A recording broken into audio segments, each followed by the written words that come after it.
অবৈধ হলুদ auto battery চালিত রিকশা চলাচলের ঐতিহ্য হারিয়ে যানজটের নগরীতে পরিণত হচ্ছে বরিশাল। শহরের রাস্তা জুড়ে এখন রাজ করছে রুট পারমিট ও লাইসেন্সবিহীন এসব যানবাহন এবং কোনো নিয়ম নীতি না মেনে এরা রাস্তায় চলাচল করছে। এতে ভোগান্তির শেষ নেই নগরবাসীর।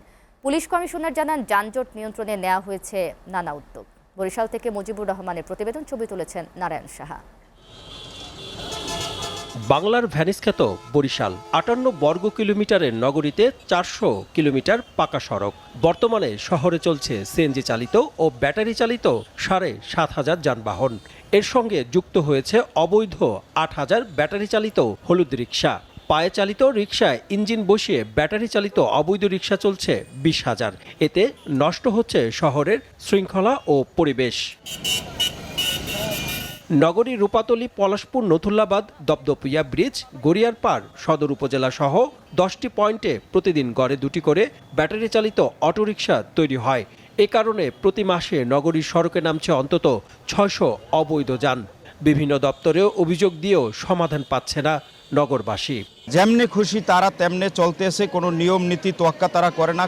অবৈধ এসব যানবাহনের কারণে কোণঠাসা সিএনজি চালক ও সাধারণ রিকশা চালকরা।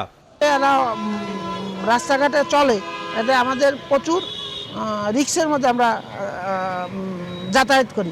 আর এরা নিয়মকানুন কিছুই জানে না। এরা গ্রামে জমি বেচে নাই, লোন নেওয়ার পর একটা গাড়ি কেনে। এদিকে হলুদ অটো বন্ধ করলে নিজেদের রুটি রুজি নিয়ে শঙ্কায় এর চালকরাও। তারা চান তাদের জন্য বিকল্প ব্যবস্থা করুক প্রশাসন। এই হলুদ অটো এইটা যদি আমাকে বরিশাল থেকে যদি এটা বানানোটা যদি বন্ধ করতে পারে তাইলে আমরা অনেক খুশি হব। বেশিরভাগ রাতে সিঙ্গেল দেওয়ার সাথে সাথে ঘুরাইয়া থামাইয়া ব্রেক যাত্রী লওয়া শুরু করে। বরিশাল নগরীর পুলিশ কমিশনার জানিয়েছেন, নতুন করে যেন কেউ অটোরিকশা বানাতে না পারে সে বিষয়ে নিষেধাজ্ঞা দিয়ে মাইকিং করা হয়েছে। ভবিষ্যতে আমার পরিকল্পনা হলো এইটা যেন নতুন করে কেউ বানাতে না পারে, সেজন্য আমি সবাইকে বলেছি এবং আমি এটা নিয়ে শহরে মাইকিং করেছি। সবাই অবগত এবং এটা নিয়ে সাড়া দিচ্ছে। তার মধ্যে ২-১ ব্যতিক্রম করছে না তা না, কিন্তু সেই বিষয়ে আমরা শাস্তিমূলক ব্যবস্থা নিচ্ছি।